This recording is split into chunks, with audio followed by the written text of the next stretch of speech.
pagtulong natin ay nasa pangalan ng Panginoon. Siya ang lumikha ng langit at lupa. Ating ipahayag ang ating mga kasalanan sa Diyos. Ang ating Diyos ay Diyos na mahabagin at mapagpatawad.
Mapalad ang tao na pinatawad na yaong kasalanan at nalimot na rin ang kanyang nagawang mga pagsalangsang.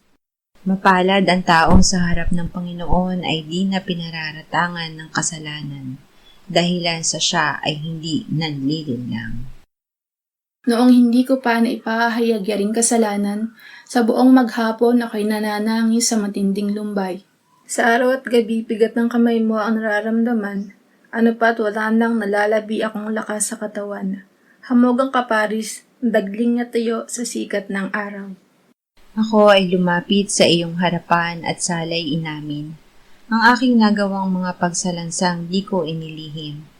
Pinagpasyahan ko ang lahat ng ito sa iyo'y idaing at aking natamo ang iyong patawad sa sala kong angkin. Mga minamahal, sinasabi sa unang Juan, Kabanata 1, Talata 9, kung ipinapahayag natin ang ating mga kasalanan, maaasahan nating ipatatawad sa atin ng Diyos ang mga ito at lilinisin tayo sa lahat ng ating kasamaan sapagkat siya'y tapat at matuwid. Salamat sa iyo, O Diyos. Pinatunayan mo ang iyong pag-ibig sa amin nang si Kristo ay mamatay para sa amin noong kami mga makasalanan pa. Ngayon ay buksan mo ang aming mga labi at kami ay magpupuri sa iyo.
Efeso 5:29-32. Walang sinumang napuot sa kanyang sariling katawan, kundi inaalagaan at iniingatan ito, gaya naman ni Kristo sa Iglesia, sapagkat tayo ay mga bahagi ng kanyang katawan.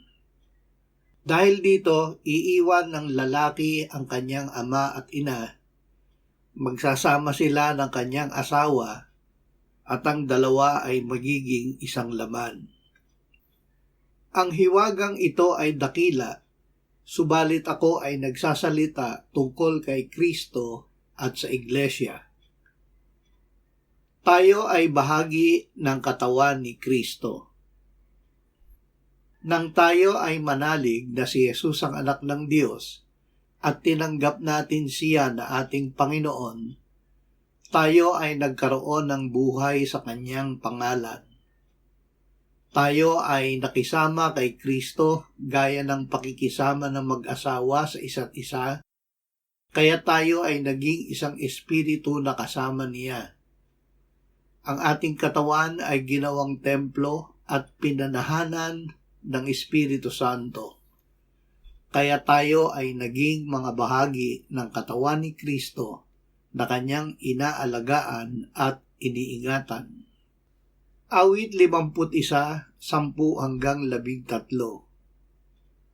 Lumalang ka sa akin ng isang malinis na puso, O Diyos, at muli mong baguhin ang matuwid na espiritu sa loob ko.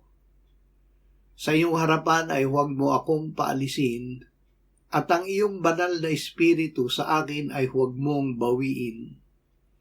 Ibalik mo sa akin ang kagalakan ng iyong pagliligtas, at alalayan ako na may espiritong nagdadais.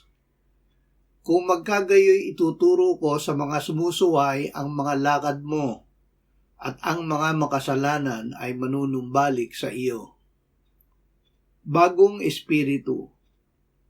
Ang pakikisama natin na sumasampalataya kay Kristo ay sa Diyos Ama at Anak. Tayo ay isinilang na muli ng Espiritu Santo, kaya tayo ay naging isang bagong espiritu. Tayo bilang isang kalipunan ay templo ng Diyos dahil ang Espiritu Santo ay naninirahan sa bawat isa sa atin.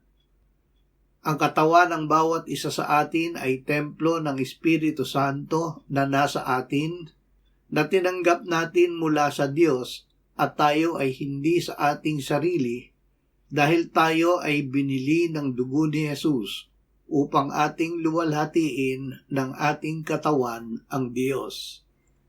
Unang Juan 4:4-6. Kayo'y sa Diyos, mga munting anak, at inyong dinaig sila, sapagkat siyang nasa inyo ay higit na dakila kaysa sa nasa sanlibutan. Sila'y sa sanlibutan, kaya tungkol sa sanlibutan ang kanilang sinasabi, at pinapakinggan sila ng sanlibutan. Kami ay sa Diyos, ang nakakakilala sa Diyos ay nakikinig sa amin, at ang hindi sa Diyos ay hindi nakikinig sa amin. Dito'y ating nakikilala ang espiritu ng katotohanan at ang espiritu ng kamalian. Si Kristo ay nasa atin. Ang mga sumasampalataya kay Kristo ay wala sa laman, kundi nasa espiritu, dahil nananatili sa kanila ang espiritu ng Diyos. Ang espiritu ni Kristo ay nasa kanila, kaya't sila ay nasa kay Kristo. Sila ay nananalig sa kanilang puso na si Kristo ay binuhay na muli ng Ama, at ipinapahayag ng kanilang labi na si Jesus ay Panginoon. Ipinapahayag nila na si Jesus ay namatay para sa ating kasalanan, inilibing at binuhay na muli ng Ama. Ito ay ginagawa nila sa kapangyarihan ni Jesus, kaya't ang mga nakikinig ay sumasampalataya at naliligtas. Dinadaig nila ang espiritu ng sanlibutan sapagkat sila ay sa Diyos at si Kristo na nasa kanila ay higit na dakila kaysa sa nasa sanlibutan. Juan 14:15 hanggang 17. Kung ako'y inyong minamahal, ay tutuparin ninyo ang aking mga utos. At hihingin ko sa Ama at kayo'y bibigyan niya ng isa pang mga aliw upang makasama ninyo siya magpakailanman. Ito ang espiritu ng katotohanan na hindi kayang tanggapin ng sanlibutan sapagkat siya'y hindi nito nakikita o nakikilala man. Siya'y nakikilala ninyo sapagkat siya'y nananatiling kasama ninyo at siya ay mapapasa inyo. Kasama magpakailanman.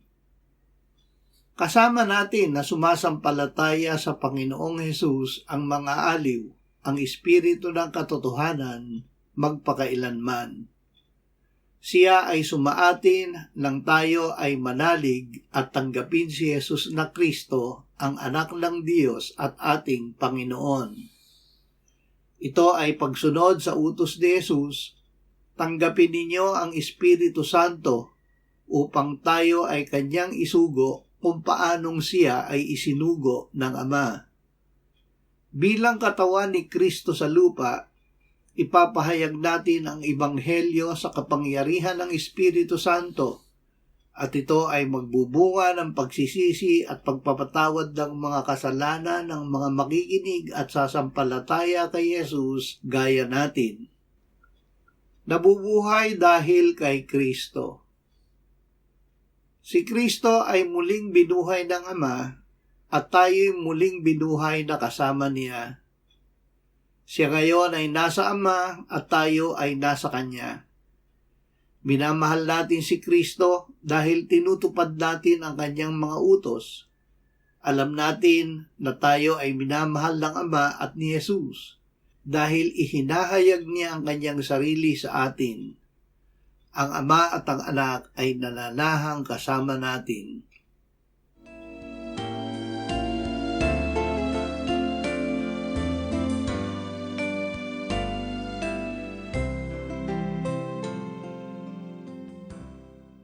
Manalangin tayo. Panginoong Hesus, sinabi mo, malibang kainin ninyo ang laman ng anak ng tao at inumin ang kanyang dugo, kayo ay walang buhay sa inyo. Ang sino mang kumakain ng aking laman at umiinom ng aking dugo ay may buhay na walang hanggan. At akin siyang muling bubuhayin sa huling araw. Sapagkat ang aking laman ay tunay na pagkain. At ang aking dugo ay tunay na inumin. Siya na kumakain ng aking laman at umiinom ng aking dugo ay nananahan sa akin at ako sa kanya. Kung paanong buhay ang Ama na nagsugo sa akin at ako ay nabubuhay sa pamamagitan ng Ama, gayon din siya na kumakain sa akin. Siya man ay mabubuhay sa pamamagitan ko. Panginoong Hesus, aming tagapagligtas, tinatanggap ka namin sa oras na ito bilang aming tinapay ng buhay. Tinatanggap namin ang iyong katawan na ipinako sa krus, namatay, inilibing, pinuhay na muli at iniakyat ng Ama sa kanyang kanan sa langit bilang aming tunay na pagkain. Tinatanggap namin ang iyong dugo na nabuhos sa ikapagpapatawad ng aming kasalanan bilang aming tunay na inumin.